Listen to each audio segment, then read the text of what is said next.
안녕하세요. 오늘은 물류 또 공급망 분야에서 정말 중요한 화두죠. 아리백. 그러니까 사용 전력 100%를 재생에너지로 바꾸려는 그 목표 달성 사례들을 좀 깊게 파헤쳐 보겠습니다. 저희가 받은 자료가 국내외 주요 물류 기업들의 아리백 성공 사례 분석 보고서인데요. 이 기업들이 보면 그냥 구호만 외친 게 아니라 어떻게 구체적인 실행 계획을 세워서 진짜 성과를 만들었는지 그 생생한 여정을 한번 따라가 보려고 합니다. 여러분의 상황에서도 적용할 만한 그런 실질적인 통찰을 얻는 게 이번 저희 탐구의 목표입니다. 네, 맞습니다.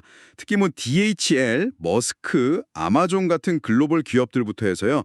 CJ 대한통운, 현대글로비스 같은 우리 기업들, 그리고 또 중소기업 가상 사례까지 좀 다양하게 보면서요.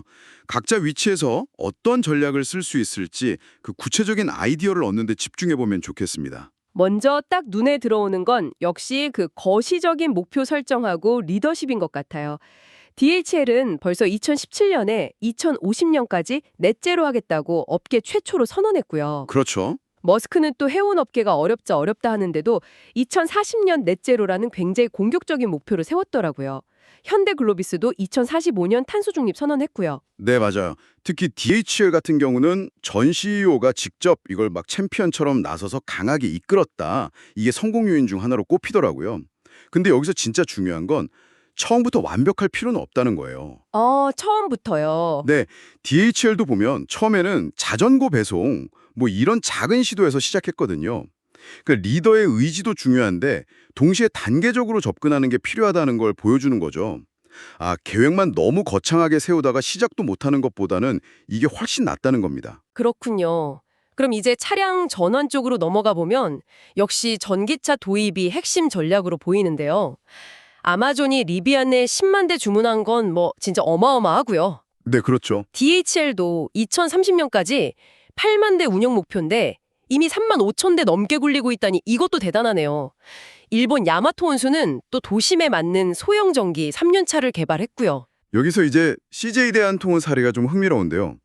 전기차는 물론이고 수소 트럭 시범 운행을 시작하면서 아예 수소 생태계 구축에 참여하고 있다는 점이 좀 달라요.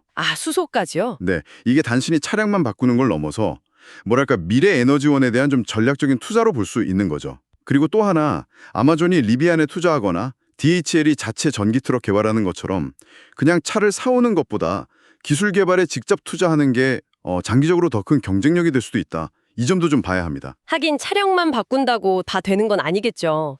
결국 충전 시설이라던가 아니면 에너지 생산 같은 인프라가 중요할 텐데요. 바로 그 지점입니다. 그래서 협력이 정말 필수적인데요. DHL이나 아마존이 물류센터 지붕에 태양광 패널을 까는 건 이제 기본이고요. 더 나아가서 머스크 같은 경우는 그린 메탄올이라는 차세대 선박 연료 있잖아요. 네네. 이걸 확보하려고 생산업체는 물론이고 아마존이나 H&M 같은 고객사, 그러니까 화주들이랑도 손을 잡고 있어요. 이 그린 메탄올이 기존 엔진에도 쓸 수 있으면서 탄소 배출 줄일 수 있어서 좋은데 아직 대량 생산이 좀 어렵거든요. 아하. CJ 계한통운도 SK E&S랑 액화수소 운송 사업 같이 하고 있고요. 이게 결국 혼자서는 이 큰 변화를 만들 수 없다는 걸 딱 보여주는 사례들이죠. 대기업들 이야기는 잘 들었습니다. 그런데 사실 자금이나 규모 면에서 좀 부족한 중소물류 기업들은 이걸 어떻게 시작해야 할지 막막할 것 같아요. 보고서에 나온 가상의 로지솔 사례가 좀 참고가 될까요? 네, 그럼요. 로지솔 사례가 중소기업에게는 아주 현실적인 로드맵을 보여주는 것 같아요. 처음에는 상대적으로 비용이 적게 드는 한 5천만 원 정도로 물류센터 조명을 LED로 싹 바꾸는 것부터 시작했죠. 일단 작은 것부터? 그렇죠. 그 다음 단계로 옥상의 태양광 설비, 이건 한 3억 원 정도 들었고요. 이걸 설치하고 전기 화물차도 일부 도입하고. 근데 당장 모든 전력을 재생에너지로 바꾸긴 어려우니까 추가 비용을 내고 재생에너지 전기를 사오는 제도, 녹색 프리미엄제라고 하죠. 이것도 활용했고요. 그런 제도도 있군요. 네. 결과적으로 보니까 에너지 비용을 한 20% 줄였고 또 친환경 이미지 덕분에 새로운 고객 계약까지 따내는 그런 실질적인 성과를 얻었습니다. 그러니까 작게 시작해서 성공 경험을 쌓아가는 게 중요하다. 이런 메시지를 줍니다. 오늘 쭉 이야기 들어보니까 결국엔 강력한 리더십, 그리고 과감한 목표 설정, 또 완벽하지 않아도 일단 시작하는 그 실행력, 핵심 기술에 대한 투자, 그리고 고객사나 정부, 심지어 경쟁사와도 협력하는 것, 이런 것들이 성공의 열쇠였네요. 그리고 무엇보다 중요한 건 성과를 꾸준히 측정하고 투명하게 공개하면서 좀 어려워도 포기하지 않는 그런 끈기 같아 보입니다. 맞습니다. 머스크도 처음 2040년 넷제로 발표했을 때 업계에서는 그거 불가능하다 이런 얘기 많았거든요. 근데 결국 길을 만들어가고 있잖아요. 중요한 건 이 사례들을 그냥 그대로 따라하는 게 아니라 각자 자기 회사 상황에 맞게 이걸 좀 적용하고 변형해서 실행 가능한 첫걸음을 내딛는 거라고 생각합니다. 아, 우리 회사에서는 이 중에서 어떤 부분을 먼저 한번 해볼 수 있을까? 이렇게 한번 구체적으로 고민해 보시면 좋겠습니다. 네, 단순히 어떤 환경 규제를 따라가는 그런 수동적인 대응을 넘어서요.